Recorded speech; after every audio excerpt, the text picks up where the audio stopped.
Praise the Lord. யாத்ராகமம் 4ஆம் அதிகாரம்.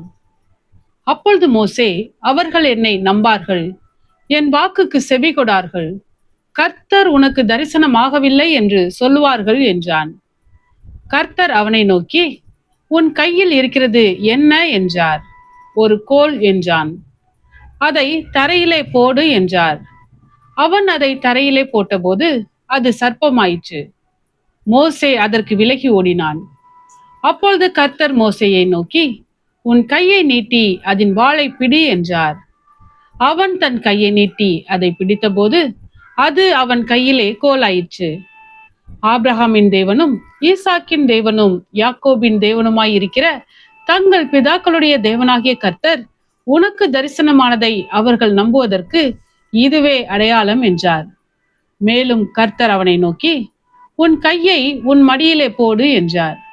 அவன் தன் கையை தன் மடியிலே போட்டு அதை வெளியே எடுக்கும்போது இதோ அவன் கை உறைந்த மழையைப் போல வெண்குஷ்டம் பிடித்திருந்தது. அவர், உன் கையை திரும்பவும் உன் மடியிலே போடு என்றார்.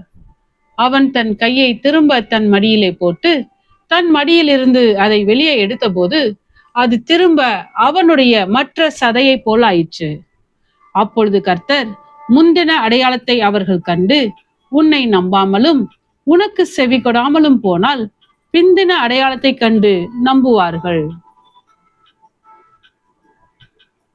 இவ்விரண்டு அடையாளங்களையும் அவர்கள் நம்பாமலும் உன் வாக்குக்கு செவி கொடாமலும் இருப்பார்களானால் அப்பொழுது நீ நதியின் தண்ணீரை மொண்டு நிலத்தில் ஊற்றுவாயாக.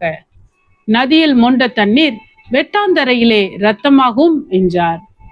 அப்பொழுது மோசே கர்த்தரை நோக்கி, ஆண்டவரே, இதற்கு முன்னாவது தேவரீர் உமது அடியானோடே பேசினதற்கு பின்னாவது நான் வாக்கு வல்லவன் அல்ல, நான் திக்குவாயும் மந்தனாவும் உள்ளவன் என்றான். அப்பொழுது கர்த்தர் அவனை நோக்கி, மனுஷனுக்கு வாயை உண்டாக்கினவர் யார்? ஊமையனையும் செவிடனையும் பார்வை உள்ளவனையும் குருடனையும் உண்டாக்கினவர் யார்? கர்த்தராகிய நான் அல்லவா? ஆதலால் நீ போ, நான் உன் வாயோட இருந்து நீ பேச வேண்டியதை உனக்கு போதிப்பேன் என்றார். அதற்கு அவன், ஆண்டவரே, நீர் அனுப்ப சித்தமாயிருக்கிற யாரையாகிலும் அனுப்பும் என்றார். அப்பொழுது கர்த்தர் மோசேயின் மேல் கோபம் உண்டவராகி, லேவியனாகிய ஆரோன் உன் சகோதரன் அல்லவா? அவன் நன்றாய் பேசுகிறவன் என்று அறிவேன். அவன் உன்னை சந்திக்க புறப்பட்டு வருகிறான். உன்னை காணும்போது அவன் இருதயம் மகிழும். நீ அவனோடே பேசி அவன் வாயில் வார்த்தைகளை போடு. நான் உன் வாயிலும் அவன் வாயிலும் இருந்து நீங்கள் செய்ய வேண்டியதை உங்களுக்கு உணர்த்துவேன். அவன் உனக்கு பதிலாக ஜனங்களோடே பேசுவான். இவ்விதமாய் அவன் உனக்கு வாயாக இருப்பான், நீ அவனுக்கு தேவனாக இருப்பாய்.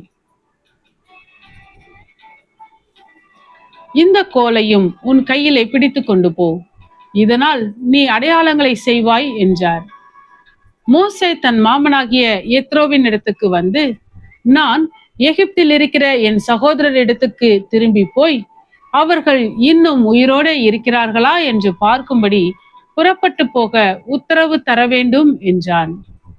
அப்பொழுது எத்திரோ மோசேயை நோக்கி, சுகமாய் போய் வாரும் என்றான். பின்னும் கர்த்தர் மீதியானிலே மோசேயை நோக்கி, நீ எகிப்துக்கு திரும்பி போ, உன் பிராணனை வாங்க தேடின மனிதர் எல்லாரும் இறந்து போனார்கள் என்றார். அப்பொழுது மோசே தன் மனைவியையும் தன் பிள்ளைகளையும் கழுதையின் மேல் ஏற்றிக்கொண்டு எகிப்து தேசத்துக்கு திரும்பினான். தேவனுடைய கோலையும் மோசே தன் கையிலே பிடித்து கொண்டு போனான். அப்பொழுது கர்த்தர் மோசேயை நோக்கி, நீ எகிப்திலே திரும்பி போய் சேர்ந்த பின் நான் உன் கையில் அளித்திருக்கிற அற்புதங்கள் யாவையும் பார்வோனுக்கு முன்பாக செய்யும்படி எச்சரிக்கையாயிரு. ஆகிலும் நான் அவன் இருதயத்தை கடினப்படுத்துவேன், அவன் ஜனத்தை போகவிடான். அப்பொழுது நீ பார்வோனோடே சொல்ல வேண்டியது என்னவென்றால், இஸ்ரவேல் என்னுடைய குமாரன், என் சிரேஷ்ட புத்திரன். எனக்கு ஆராதனை செய்யும்படி என் குமாரனை அனுப்பிவிடு என்று கட்டளையிடுகிறேன். அவனை விடமாட்டேன் என்பாயாகில் நான் உன்னுடைய குமாரனை உன் சிரேஷ்ட புத்திரனை சங்கரிப்பேன் என்று கர்த்தர் சொன்னார் என்று சொல் என்றார். வழியிலே தங்கும் இடத்தில் கர்த்தர் அவனுக்கு எதிர்பட்டு அவனை கொல்ல பார்த்தார். அப்பொழுது சிப்போரால் கருக்கான ஒரு கல்லை எடுத்து தன் புத்திரனுடைய நுனித்தோலை அறுத்து அதை அவன் கால்களுக்கு முன்பாக எறிந்து, நீர் எனக்கு இரத்த சம்பந்தமான புருஷன் என்றாள். பின்பு அவர் அவனை விட்டு விலகினார். அப்பொழுது அவள் விருத்த சேதனத்தின் நிமித்தம், நீர் எனக்கு இரத்த சம்பந்தமான புருஷன் என்றாள். கர்த்தர் ஆரோனை நோக்கி, நீ வனாந்தரத்தில் மோசேக்கு எதிர்கொண்டு போ என்றார். அவன் போய் தேவ பர்வதத்தில் அவனை சந்தித்து அவனை முத்தஞ்செய்தான். அப்பொழுது மோசே தன்னை அனுப்பின கர்த்தருடைய சகல வார்த்தைகளையும் அவர் தனக்கு கட்டளையிட்ட சகல அடையாளங்களையும் ஆரோனுக்கு அறிவித்தான்.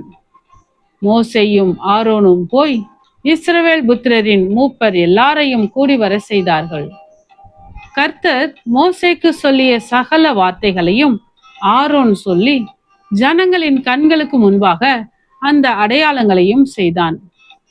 ஜனங்கள் விசுவாசித்தார்கள். கர்த்தர் இஸ்ரவேல் புத்திரரை சந்தித்தார் என்றும் அவர்கள் படும் உபத்திரவங்களை கண்ணோக்கி பார்த்தார் என்றும் அவர்கள் கேட்டபோது தலைகுனிந்து தொழுது கொண்டார்கள். ஆமென். கர்த்தாவே, உம்முடைய வசனம் என் கால்களுக்கு தீபமும் என் பாதைக்கு வெளிச்சமுமாய் இருக்கிறது. இருளான என் வாழ்விலே நீர் தந்த உம்முடைய வேத வசனத்தை தினமும் படித்து வசனத்தின் வெளிச்சத்திலே இடராமல் நடப்பேன். ஆமென்.